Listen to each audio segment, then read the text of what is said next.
প্রিয় শিক্ষার্থী বন্ধুরা, গুরুকুল অনলাইন লার্নিং নেটওয়ার্কে তোমাদের সবাইকে স্বাগতম। সাথে আছে আমি সাব্বির আহমেদ। এখন আমরা আলোচনা করব ডেসিমাল টু হেক্সাডেসিমাল কনভার্সন কিভাবে করতে হয়। তো দেখো, এখানে দুইটা প্রবলেম উঠাইছি। এটা কি করতে হবে? ডেসিমাল থেকে হেক্সাডেসিমালে, এটাও ডেসিমাল থেকে হেক্সাডেসিমালে যাইতে হবে। তো আমি আগে বলছি, ডেসিমাল থেকে কোনো নাম্বারকে যদি হেক্সাডেসিমালে করতে হয় তাহলে কি করতে হবে? যেই নাম্বারে যাব তার বেস দিয়ে ভাগ করব। তাহলে আমরা এটাকে ডেসিমাল থেকে হেক্সাডেসিমাল যাব, এই জন্য কী করব? হেক্সাডেসিমালের বেস দিয়ে ভাগ করব। তাহলে এটাকে হেক্সাডেসিমালের বেস দিয়ে যদি আমরা ভাগ করি তাহলে কত আসে? 2479 ডিভাইড বাই 16।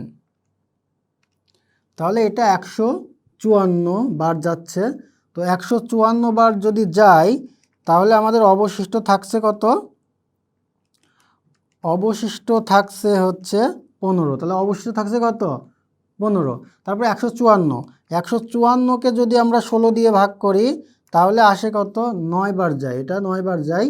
তো 16 গুণন 9, এটাতে 144 আসে। তাহলে আমার অবশিষ্ট থাকে কত? 10। আর এটা যেহেতু 9, 16 দিয়ে তো আর যাবে না একে, তো এখানেই শেষ। আর একটা কথা, যখন আমরা প্রথমে নাম্বার সিস্টেম আলোচনা করছিলাম তখন তোমাদের বলছিলাম যে হেক্সাডেসিমাল নাম্বার 0 থেকে 9 আর A B C D E F, এটা রিপ্রেজেন্ট করে 10, এটা হচ্ছে 11, এটা হচ্ছে 12, এটা 13, এটা হচ্ছে 14 আর এটা হচ্ছে 15। তো দেখো, যেহেতু আমরা হেক্সাডেসিমালে কনভার্ট করছি তো এখানে দেখো 15 আসছে। তো 15 মানে কি? এই 15 মানেই হচ্ছে এফ। তাহলে এটা কি হবে? এফ। আর 10 কি? 10 দেখো এ।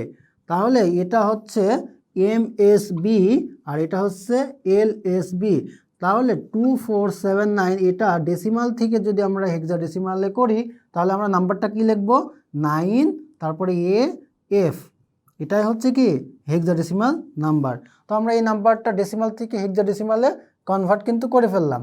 তারপরে দেখো আরেকটা আছে এটা। তাহলে দশমিকের আগেরটা করব, তারপর দশমিকের পরেরটা করব।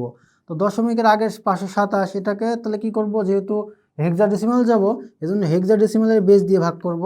তাহলে 527কে যদি আমরা 16 দিয়ে ভাগ করি তাহলে আমার যায় হচ্ছে 32 বার। তাহলে অবশিষ্ট থাকবে কত? 32 × 16, 512 আসে। তাহলে 527 থেকে যদি 512 বাদ দিই তাহলে আমার অবশিষ্ট থাকে 15। তারপরে এই 16কে যদি আবার দিই তাহলে 16 দুগুণে 32, অবশিষ্ট থাকে কি? 0। 16 দুগুণে কি আসলো? 32, অবশিষ্ট 0। তাহলে কিন্তু আমরা আর যাচ্ছে না, এখানেই শেষ। তাহলে এটা হবে, আচ্ছা, এই 15, যেহেতু 15 মানে কি হবে? এফ। তাহলে এটা কি হলো? 527। এটা ডেসিমাল থেকে হেক্সাডেসিমালে করলে আমরা পাচ্ছি 20F। এটা 16 বেজে।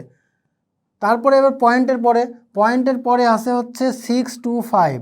এটা যেহেতু আমার 0.625, এটাকে যাব কি হেক্সাডেসিমালে। তাহলে আমরা এখন কি করব? পয়েন্টের পরের অংশটাকে যেটাতে যাব তার বেস দিয়ে গুণ করব। তাহলে 0.625 এটাকে যদি আমরা 16 দিয়ে গুণ করি তাহলে কত আসে? 10।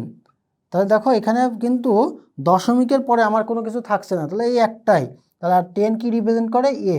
তাহলে আমরা বুঝতে পারলাম 0.625 এটা 10 বেস থেকে আমরা যদি হেক্সাডেসিমালে যাই তাহলে আসে কি? পয়েন্ট এ, এটা 16।